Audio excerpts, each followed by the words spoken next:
Bom dia, Ribeirão.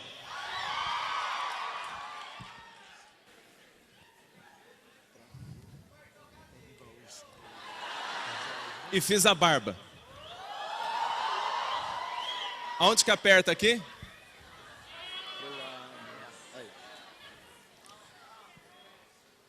A dica da geografia vai vir dividida em 4 partes. Tá ok? A primeira parte é uma retrospectiva de 2015 do ponto de vista da geopolítica da América Latina. Então o que vocês têm aí é um tema de grande probabilidade, que é a Ilha dos Irmãos Castro, Cuba. Tá? É um lugar paradisíaco que viveu isolado durante meio século e que esse ano, não é, passa a voltar ao protagonismo internacional, uma vez que aconteceram alguns fatos interessantes envolvendo o país, inclusive o próprio Brasil. Em janeiro de 2014, a presidente Dilma inaugurou o maior porto do Caribe, Mariel, que fica a 40 minutos do centro de Havana, e foi um marco na geopolítica da América Latina, sem sombra de dúvidas, dos últimos anos. Esse porto tem atraído a atenção do mundo inteiro, inclusive da Fiesp. Vocês devem saber que a Fiesp é a Federação da Indústria do Estado de São Paulo, que acabou de realizar, um mês atrás, um evento em Havana, com uma centena de empresários brasileiros interessados em investir na ilha, por conta de algumas vantagens. Eu apontei aí 3. A isenção de impostos, a mão de obra altamente qualificada e barata, e a presença também de uma localização geográfica privilegiadíssima. Se você pode observar aí no mapa, que Mariel é uma esquina do mundo, Cuba é uma esquina do mundo. Acesso fácil para a Europa, acesso fácil para a Ásia e também para a América do Sul e a África. Chama atenção nesse mapa um projeto faraônico que está saindo do papel agora, que é a construção do canal da Nicarágua, que vai competir com o canal do Panamá. Com a vantagem desse canal ser mais profundo e mais largo, capaz, portanto, de transportar os maiores navios da face da Terra. Navios com até 500 quilômetros de extensão. Isso tudo mexe com os interesses internacionais. A FUVEST é uma referência, inclusive para o Enem, na utilização de charge. Então, como o nosso tempo é muito escasso, muito pequeno, é bom a gente refletir um pouquinho em cima das charges. Os Estados Unidos estão interessados também na ilha, por razões mais do que óbvias agora, não é? E anunciou, não é, no ano passado, a retomada da diplomacia com o Raul Castro. E nesse ano, os 2 países reabriram suas respectivas embaixadas. Aí está na foto, não é? John Kerry, secretário de Estado americano, em Cuba, em Havana, no dia da reabertura da embaixada americana na ilha caribenha. O Papa foi protagonista dessa reaproximação entre Washington e Havana, não é? É importante que vocês saibam disso também. E, de todo modo, como você viu naquela charge, voltando então um pouquinho, olha lá, o interesse de Cuba seria a suspensão do embargo, que já teria causado um prejuízo da ordem de 117 bilhões de dólares à ilha. Por parte dos Estados Unidos, o interesse é um pouquinho diferente. Eu encerro a minha fala com essa charge, De um lado você tem Obama, querendo comemorar a retomada do diálogo e da diplomacia com a ilha, com Coca-Cola, e o Raul Castro com Cuba Libre. O que salienta esse slide é que existem diferenças ainda entre os dois lados. E valendo a primeira e única balachita dessa manhã inesquecível aqui em Ribeirão. Qual é o real interesse americano na reaproximação com Cuba, haja vista que o embargo nem foi suspenso? Eu sugiro que vocês reflitam para obter essa resposta. Vou dar algumas dicas. O Brasil construiu o Porto de Mariel. O Brasil descobriu o pré-sal e colocou em prática um sistema de partilha que exige a participação do Brasil em cada pedaço do pré-sal que venha a ser explorado pelas empresas estrangeiras. E lembro ainda que nesse ano, conturbado na política interna do Brasil, o Brasil fechou um acordo de 50 bilhões de dólares com a China para a construção de uma ferrovia entre o Rio de Janeiro e o Peru, uma ferrovia que vai atravessar toda a América do Sul. Eu penso que a retomada das relações entre Cuba e Estados Unidos, que tem grande chance de cair na prova, dada a sua atualidade e a sua importância, tem a ver com a crescente importância dos BRICS, não é? Da China, que vai gastar nos próximos 10 anos 250 bilhões de dólares aqui na América Latina. E a perda relativa da ingerência e da influência americana na nossa região. É o que explica, então, essa reaproximação. Pensem nisso para amanhã. Eu abro os meus braços e aqui eu deixo meu grande abraço para vocês. Sucesso amanhã. Abro espaço agora para essa exuberância da natureza que vai aprofundar a geografia, que é o professor Betão.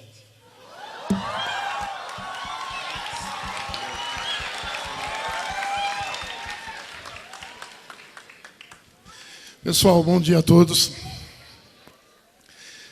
O meu comentário é relacionado à produção agrícola. E da década de 60 até a década de 90, você teve um crescimento único nessa produção, e foi um aspecto positivo que você relaciona à Revolução Verde, né? A Revolução Verde era um pacote tecnológico. Então você mecanizava intensamente o campo, uso intenso de defensivos agrícolas para aumentar a produção. Na década de 70, em plena Revolução Verde, você já teve um encarecimento muito grande dos alimentos. Mas foi uma situação pontual. Por quê?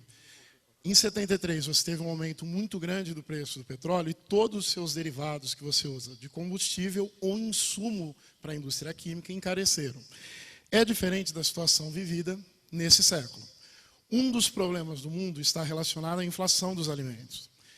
Se você teve um aumento muito grande da produção, por que nesse século os alimentos aumentam tanto de preço? Você pode destacar alguns fatores, como por exemplo, o crescimento da demanda.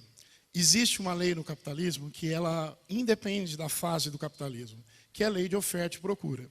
Aquilo que nós desejamos mais, aquilo que nós consumimos mais, sempre vai ser mais caro.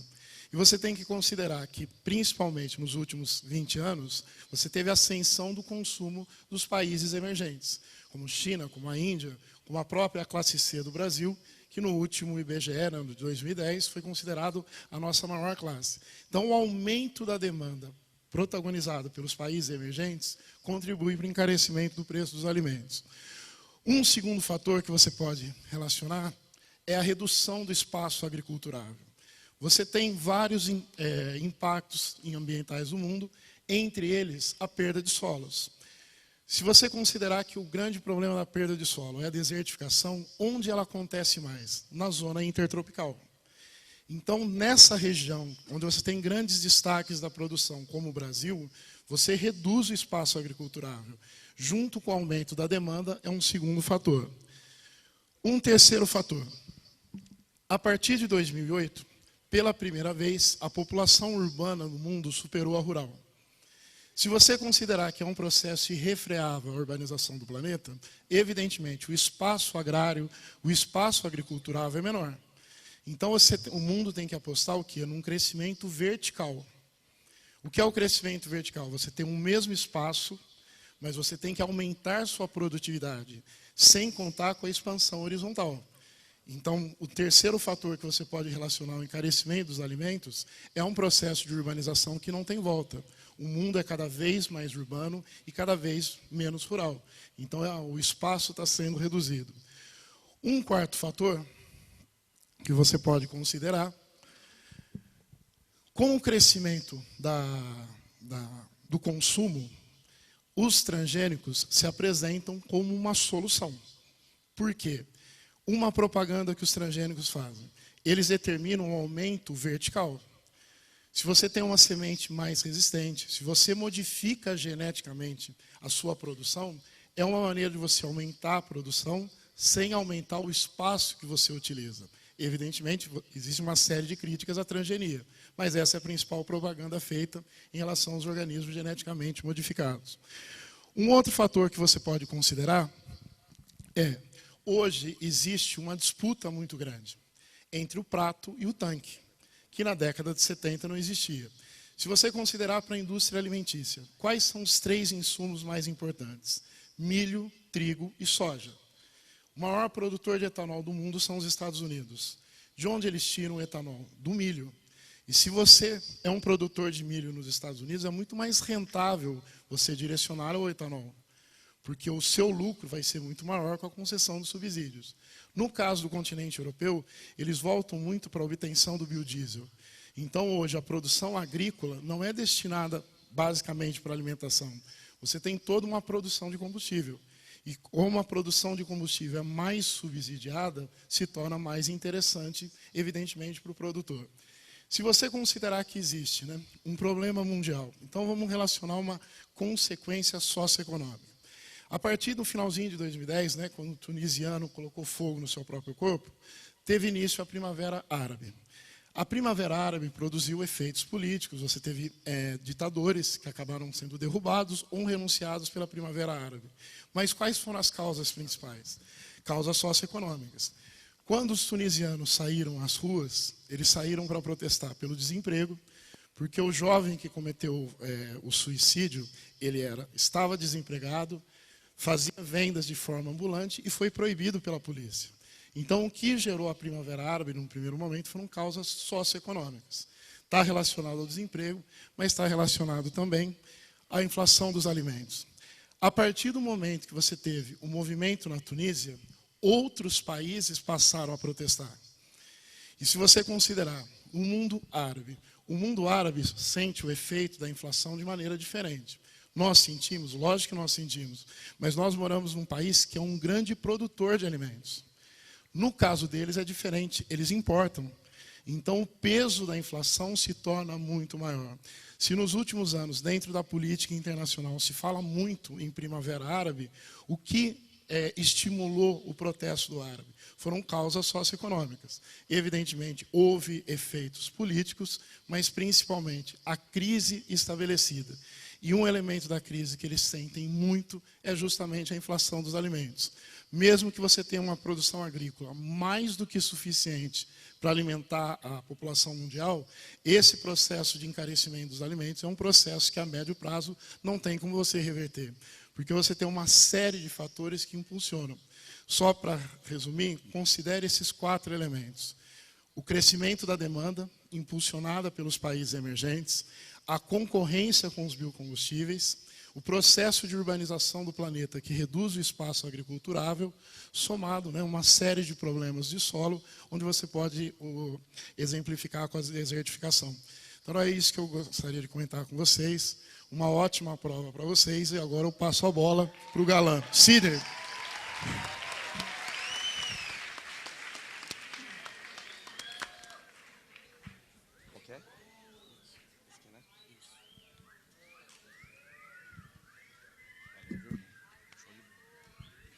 Bem, bom dia. A minha dica é rápida. Na verdade, eu gostaria de abordar um assunto que recentemente vem sendo muito cobrado, que é associar as estruturas geológicas aos principais recursos naturais. O senhor Roberto Carlos, também conhecido como Betão, falou aqui acerca do petróleo, falou acerca, né, das regiões produtoras desse combustível.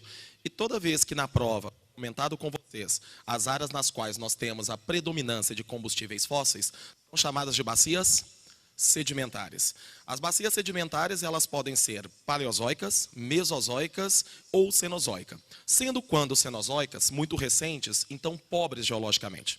Quando eu falo das estruturas cristalinas, diferentemente das sedimentares, elas são ricas em minerais metálicos. Então, aonde nós estivermos com escudos cristalinos, que podem até ser dobramentos antigos, lembrem-se que na última prova, algumas pessoas se confundiram quando a FUVEST falou em dobramento do Atlântico. E dobramento do Atlântico é um dobramento antigo. Entretanto, porém, ele está estável geologicamente. Quando eu penso no Brasil, este mapa mostra a parte escura. É sedimentar ou cristalina?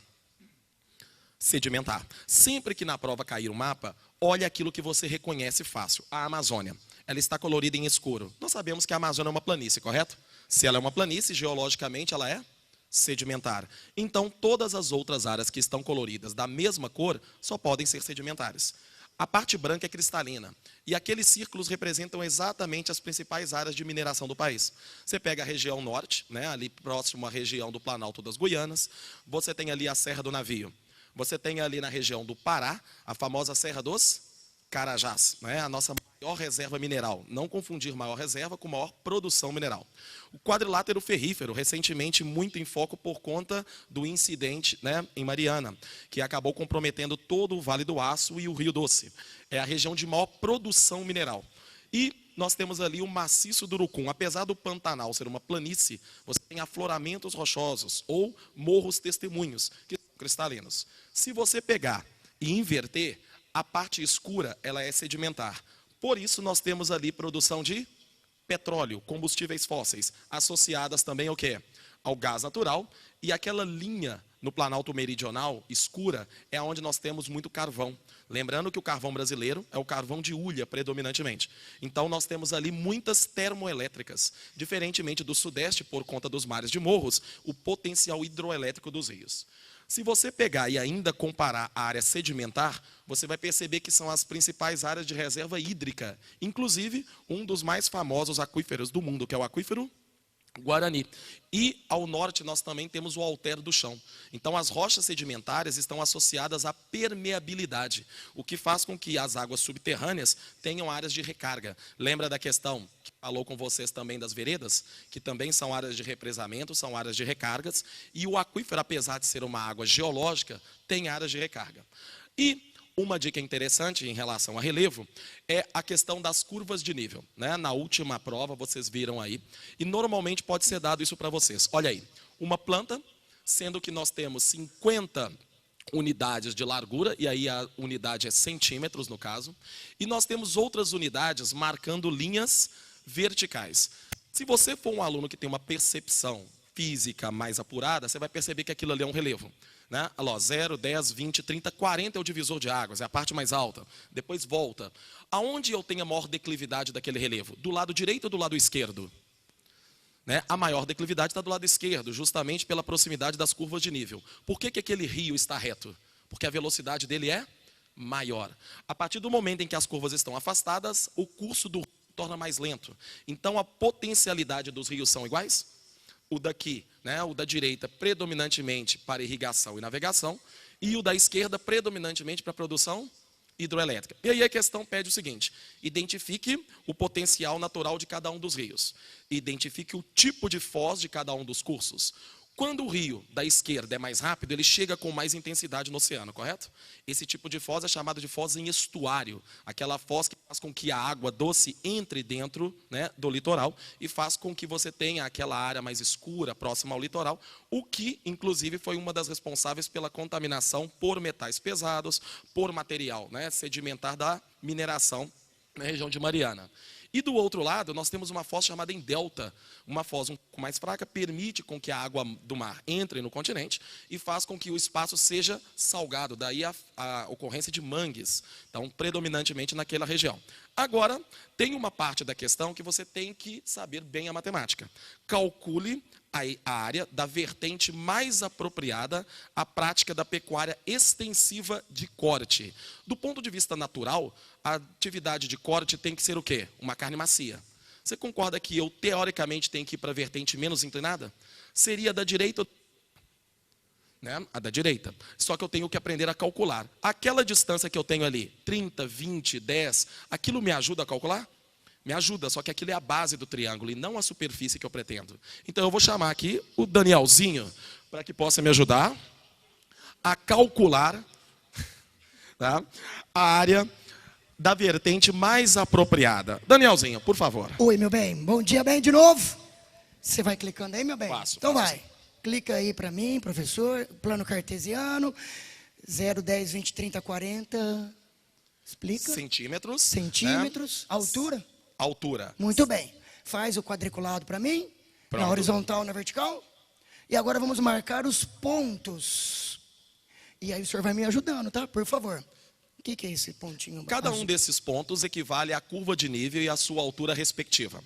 Então, a primeira curva equivale a 0, né, a altura em relação ao nível do mar, sempre. E cada um dos pontos, sequencialmente, representam a altura de cada uma das curvas. Ah, muito bem. Aí agora vamos então calcular, pelo que eu estou entendendo, precisamos da hipotenusa do triângulo retângulo da esquerda ou da direita, um dos dois aí. Isto. No caso nosso, a gente gostaria de calcular o da direita, Daniel. Ok, muito obrigado. Aí vamos supor, né, que no desenho da prova ele marque os ângulos para nós. Cadê o ângulo bonitinho de 45, né, obviamente. Olha o triângulo retângulo de catetos iguais, todo mundo, LL... L raiz de 2. Então vai, continua marcando. 30, vai fazer o famoso 30, 60. 45, 45, marca para nós. Ô, louco. O 40, pode clicar, professor. Olha lá, 40 no cateto. E aí você vai fazer 40 no outro também, catetos iguais. E a hipotenusa fala bem. Rapaz... 40 raiz de 2. 40 raiz de 2. Agora vamos ver se você está bem mesmo. Do outro lado, vai. Olha o cateto oposto ao 30. Vale 40. Hipotenusa vale 80. Nem mostrando antes, você responde. Fala o outro, cateto adjacente, vai. 40 raiz de 3. Clicou, apareceu. Pronto, temos as duas hipotenusas.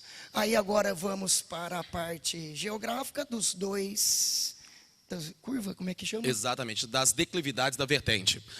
Se você olhar aí, a segunda do lado direito é correspondente àquela que nós queremos. Então, Danielzinho, eu preciso que você calcule a área para mim da largura, tá?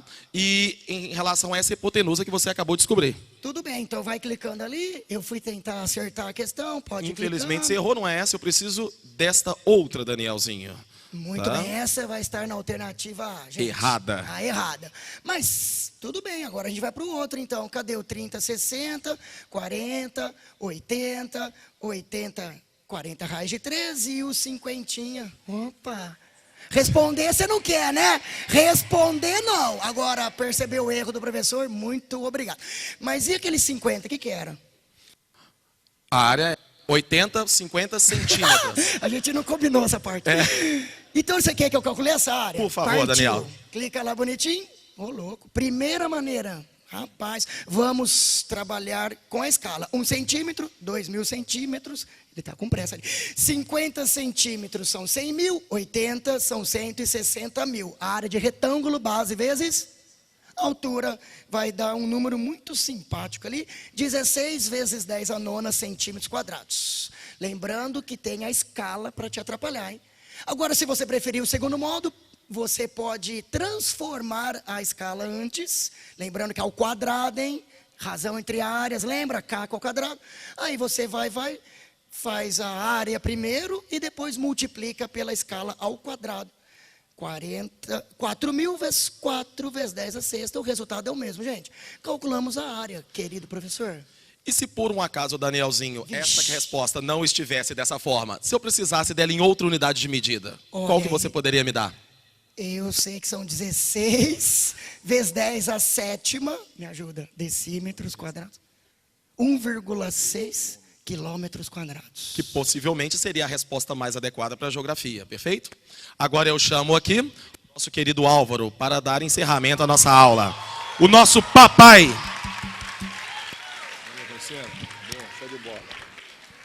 E aí, gente, tudo certo? Vamos lá. Pessoal, a dica nossa aqui é a seguinte. População e urbanização são dois assuntos sempre cobrados em todos os vestibulares e na FUVEST não é diferente, tá? Então pode esperar aí algumas questões sobre esses dois assuntos. Nesse primeiro gráfico que a gente tem aqui, é a evolução da população. Pode reparar que nós temos um crescimento da população brasileira, não só brasileira, mas mundial. Lembra que a projeção seria até por volta de 2040, 2050, um aumento. Depois disso, nós vamos ter uma estagnação e depois talvez um decréscimo da população mundial. E, claro que brasileira. Então, questões sobre esse assunto, fiquem espertos aí. Junto com isso, você passa a ter, lembra, as pirâmides etárias. Faz algum tempo que não cai pirâmides etárias na FUVEST.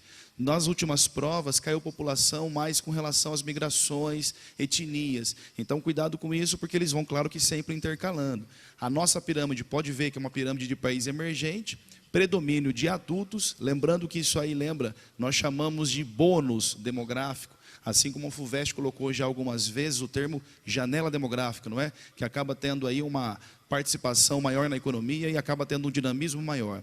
Só para a gente comparar, olha só a pirâmide do Japão, no caso 2050, comparada com a nossa. Então, claro que você tem que sempre lembrar as questões de associar a pirâmide com cada país, no seu grau de desenvolvimento.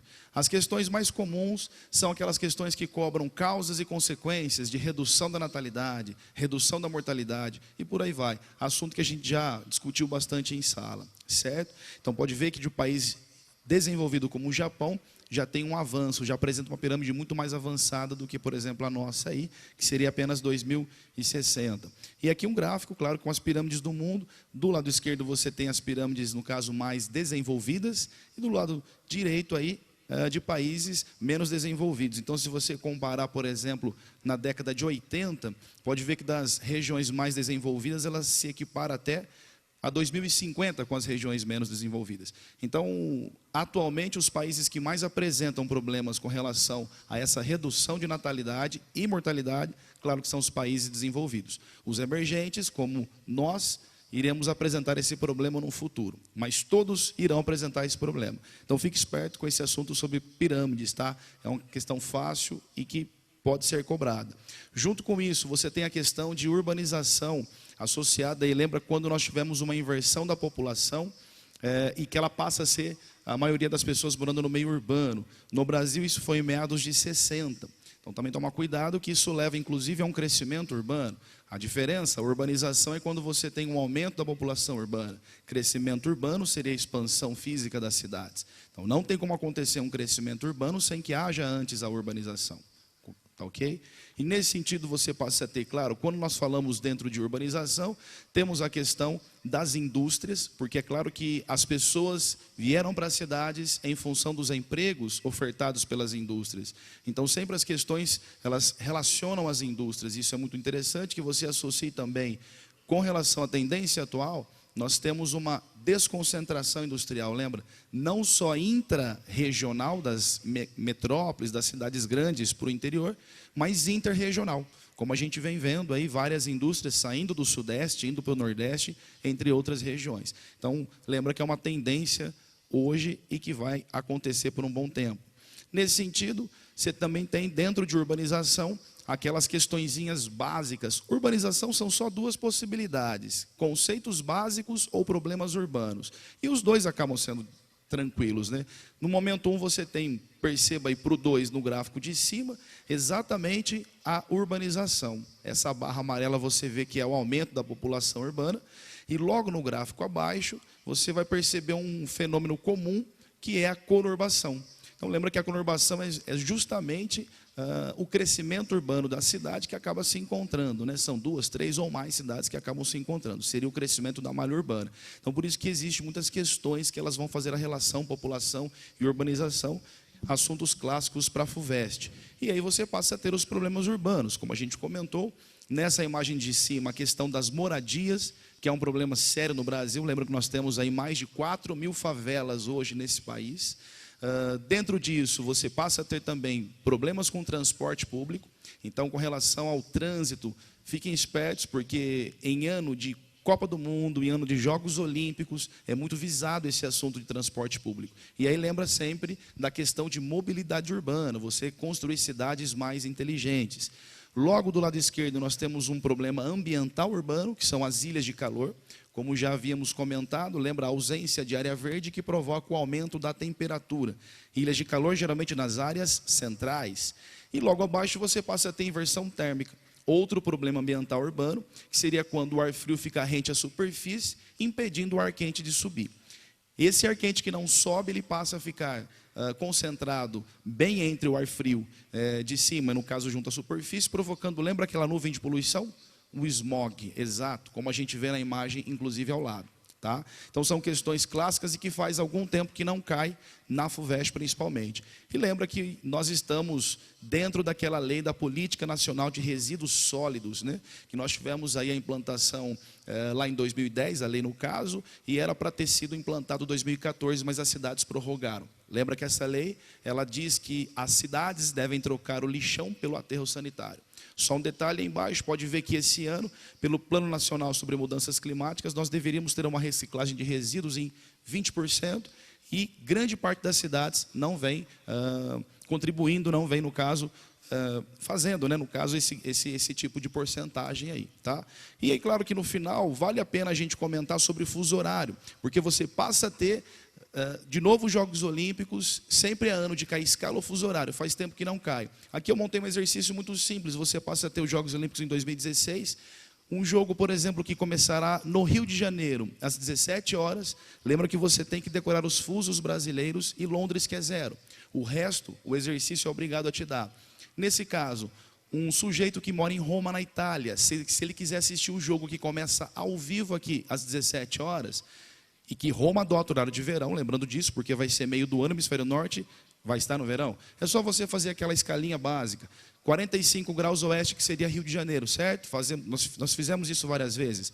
Do 45 até o 15 leste, você vai somando, cada fuso desses são 15 graus, aumenta 1 hora a cada fuso que você vai a leste. Chegando no 15 graus leste, como você tem ali, que é Roma, 21 horas. Mas por Roma, adotar horário de verão, 22 horas. Então, questõezinhas bem tranquilas, que não é para pegar ninguém. Pessoal, a geografia deseja a todos uma boa prova, muita calma e o mais importante, chegou a sua vez. Um abraço, pessoal.